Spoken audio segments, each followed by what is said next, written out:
can't play the PlayStation without a controller.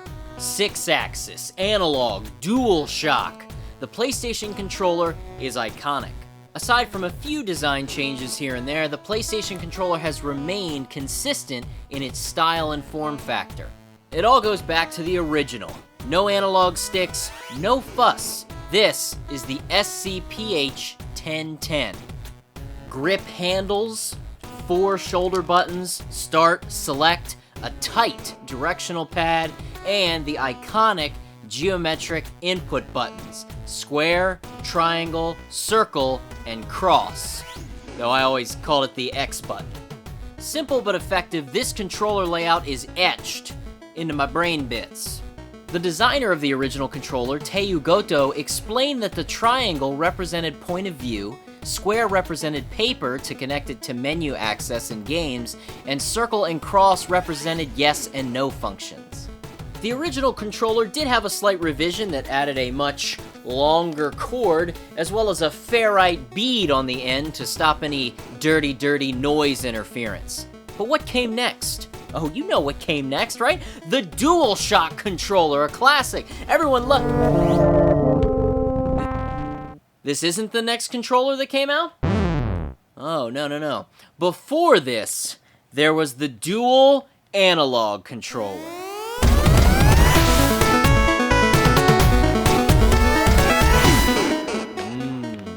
The SCPH 1180. This was the first PlayStation controller from Sony to feature dual analog joysticks. But no shock on this one, at least not in America. Vibration feedback came later. Finally, you can enjoy analog control, fitting for 3D games. Don't worry, D-pad. I still love you. I do. Now you might be thinking, who cares? It's just a downgrade of the DualShock controller. Well, let me stop you right there. This controller is unique. Here we have the first 3 controller designs for the original PlayStation. And right away you can see the biggest difference between the dual analog and DualShock. The dual analog controller has concave thumbsticks. We wouldn't see these again officially until the PlayStation 4 controller's major redesign. Even though the sticks are all plastic as opposed to the rubberized DualShock sticks, I have more control in my movements. Besides, the rubber feel on the DualShock always gave me the heebie-jeebies, you know, when you touch a weird material and it just doesn't sit with you, you know? Ugh.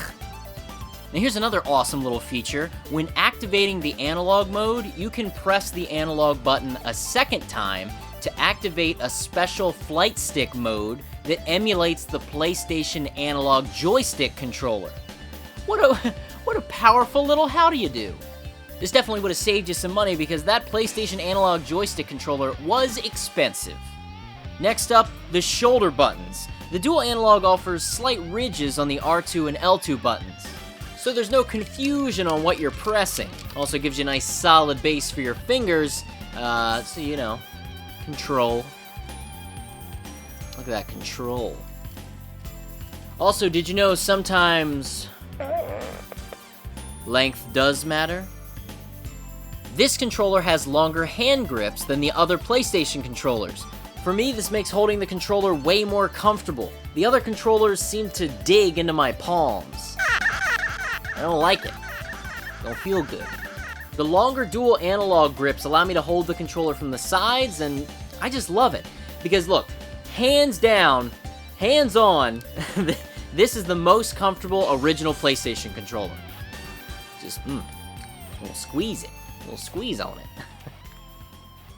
It's unfortunate that time has forgotten the dual analog controller.